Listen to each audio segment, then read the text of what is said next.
Anderson Cooper, AC 360, CNN weeknights 10 Eastern. Nearly 300 people have been killed in the last 14 days, according to Human Rights Watch, most of them not videotaped, their deaths not recorded. And according to the Wall Street Journal, nearly 1,300 people have been arrested. They're citing figures from the Egyptian Organization for Human Rights.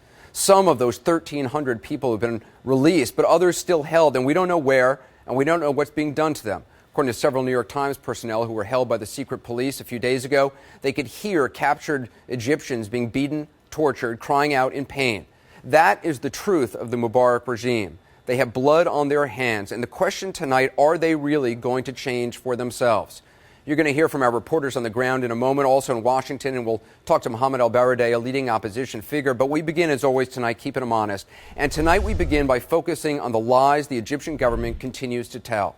Now, I know lies is a strong word. It's one we rarely use. We talk about different facts, but we can't think of another word right now to describe what the Egyptian government has been saying, because what they've been saying is the direct opposite of what they have been doing. The lies go back years, decades, of course, but we want to just focus on some of the ones we've heard in the last few days. The new vice president of Egypt, this man, Omar Suleiman, has for years been Mubarak's closest henchman, running his intelligence service.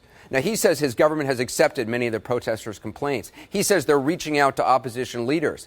But while he was saying that, literally while his lips were moving and saying those things on Egyptian television and on ABC News, his secret police were still arresting opposition figures. Thugs burst into the offices of human rights organizations, trashing the places, arresting a number of human rights monitors. And there has been absolutely no transparency about what the Egyptian government is doing right now, other than a few awkward photo ops on Egyptian government-controlled television. The Egyptian government has denied any involvement in these kind of attacks by mobs on peaceful demonstrators and reporters. They say they have no idea how these things happen. But the Egyptian military stood there and let it happen.